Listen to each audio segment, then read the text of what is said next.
Hello and welcome back, everyone, to the Pokemon Omega Ruby run. And in this episode, we got our butts kicked by May, so now we have to go heal.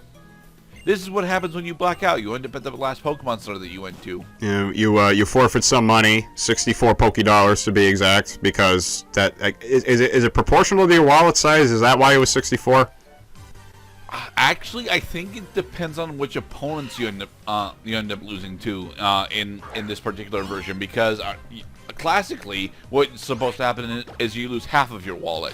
But here, well, we only lost $64 because although we're holding on to about $3 grand at the moment, yeah, that's all that they decided to take. We are attempting right now to grind on Kingler. This should be the only actual grinding part that I show off.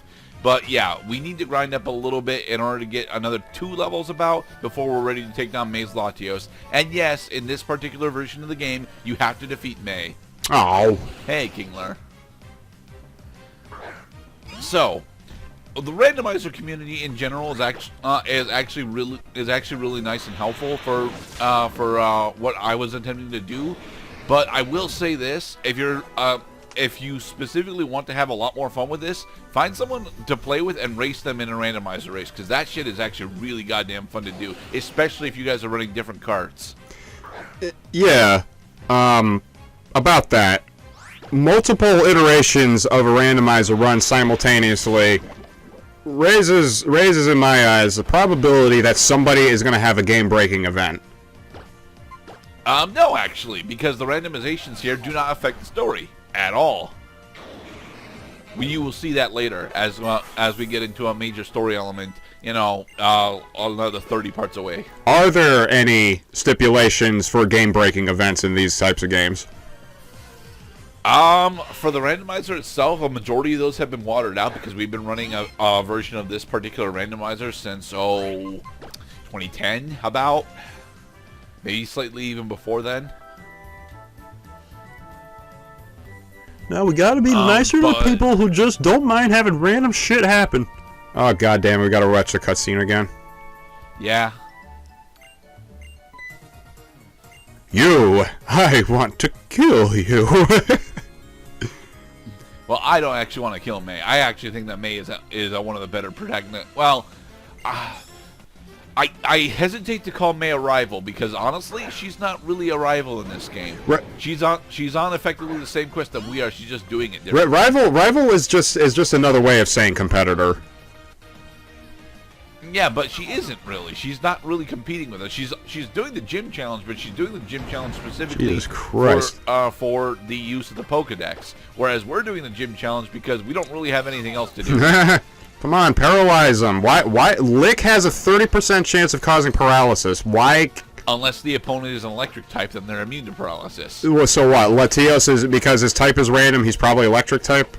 He might be electric what the type. Fuck? All planning abolished.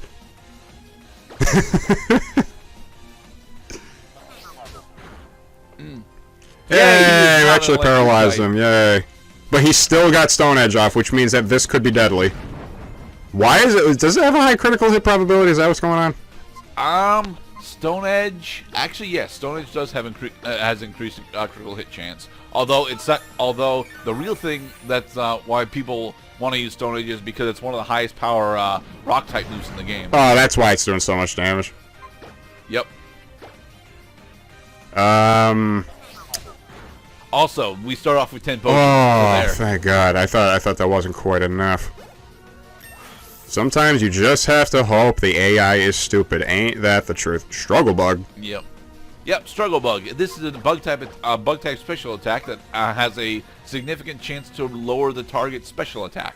Yeah, you have to viewers must forgive that I have very much fallen off the rails with Pokemon. So Gerdat is gonna have to explain to me what some of these moves do sometimes. Yep. That's okay. I am ready to do I mean, I remember... So we netted about $136. I mean, I remember... Or rather, $1.36, because that's the actual conversion rate of yen to dollars at this point. I mean, I remember some nuanced Pokemon moves, like Shockwave, Tickle, Will-o'-the-Wisp, Taunt. I'm surprised you actually remember Taunt, because I don't think anyone in Gen 3, aside from maybe Sableye, could actually use Well, Taunt. I mean, you got taunted during the last part. Oh. With the little fucking white glove hand saying, "Come on." Yeah. Bitch. Hey, Birch. He's going to give us our Pokedex, and then his assistant is... Actually, I think May's the one that gives us our first 20 Pokeballs. Your head is big. Birch's head is big. It is slightly bigger than May's by about, like, 20-30%. You look like you would make a fun Wii character.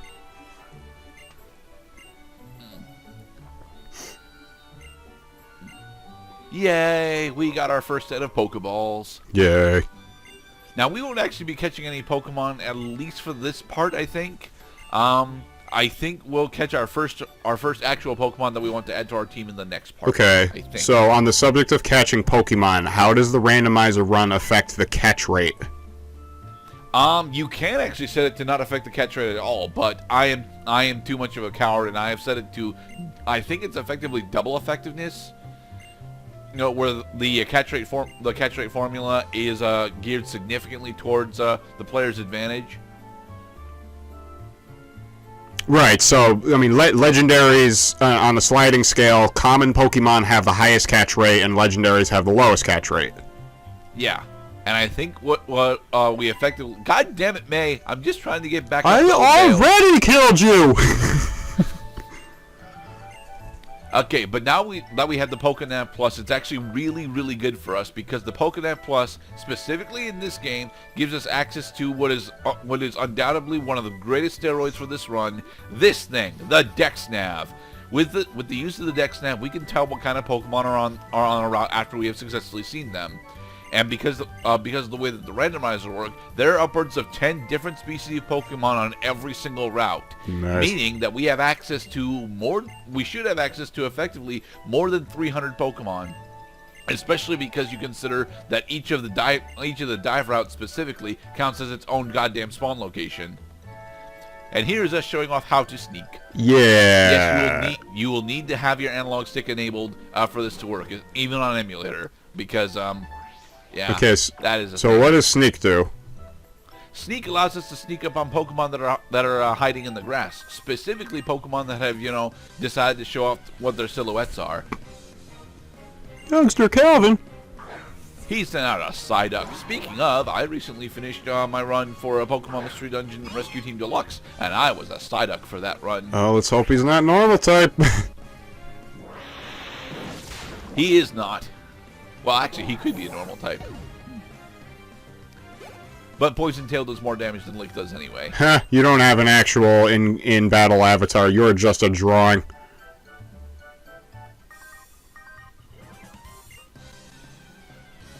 And this is Bug Catcher... Rick. Oh, look, he's got a Talonflame, one of the most broken Pokemon in Gen 6.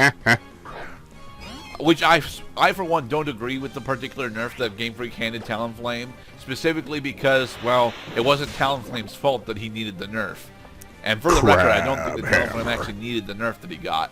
The nerf that they got, specifically for Gen 7, which is not this generation, so I'm not entirely sure why I'm bringing it up, is the fact that Talonflame had the ability Gale Wings, and Gale Wings made it so that all flying-type moves specifically had increased priority. This was not a problem that Talonflame needed to solve, however, because Talonflame was already among the top 10 fastest Pokemon in the game.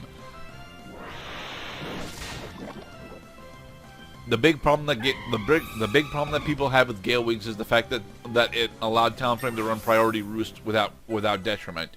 The thing about that is Talonflame was a goddamn glass cannon anyway, so just hitting it with either a thunderbolt or a rock slide immediately killed the damn thing because it was flying fire. Right.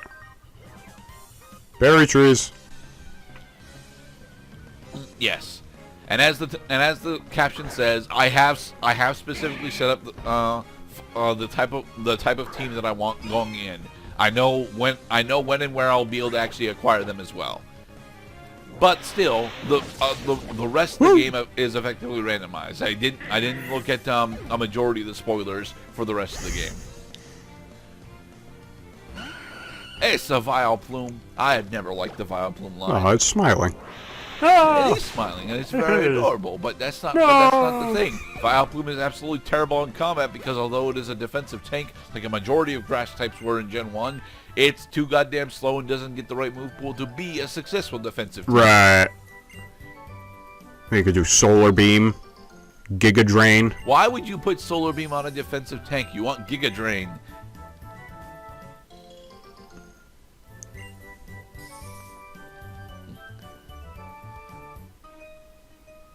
Hello, Miss Lass.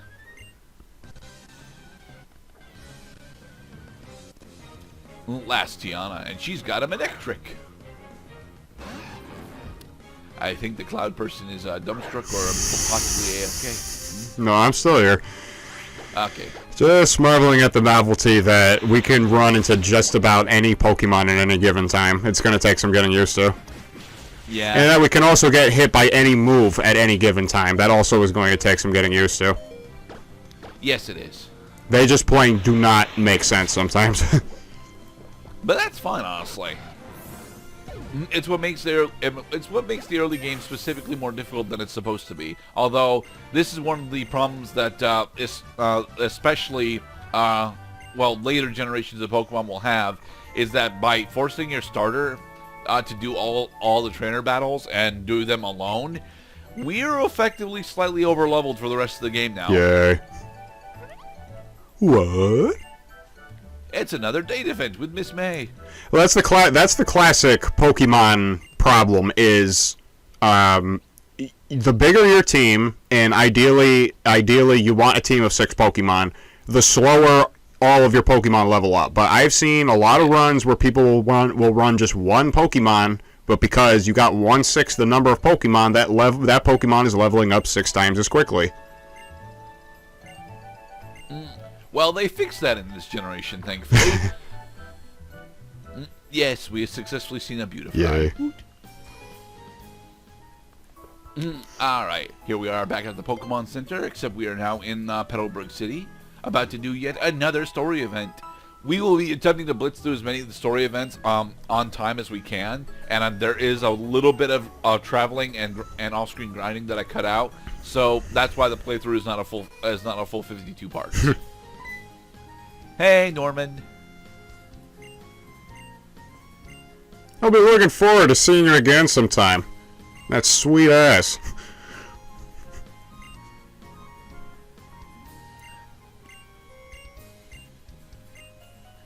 Sure, I'll come in for a bit, Dad. Ah, the 5th gym. I like the place you got here.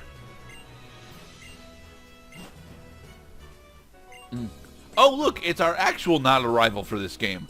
Hey, Wally. Oh, yeah, Wally. I fucking forgot about this kid. Of course you did. No one else likes Wally but me, and I hate that because I absolutely love Wally. Wally is a great goddamn story. Why does he have to look like the Pokemon that he gets? Because he's a sick child, and the Pokemon that he's getting is supposed to be a sign of telepathic companionship.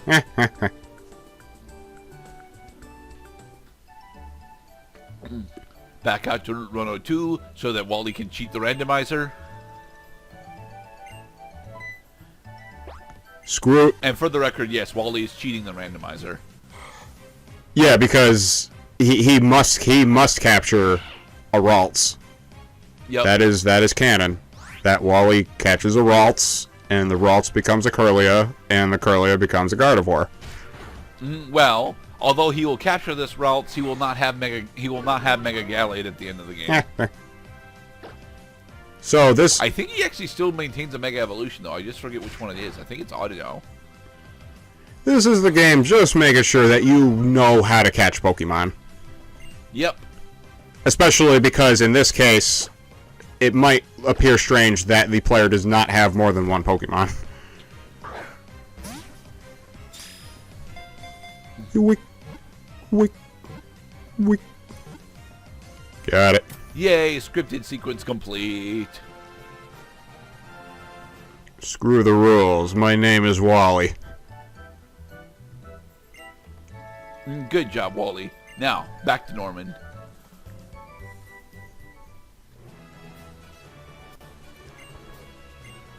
And he even returns the Zigzagoon, despite the fact that Norman's got like 40 of them.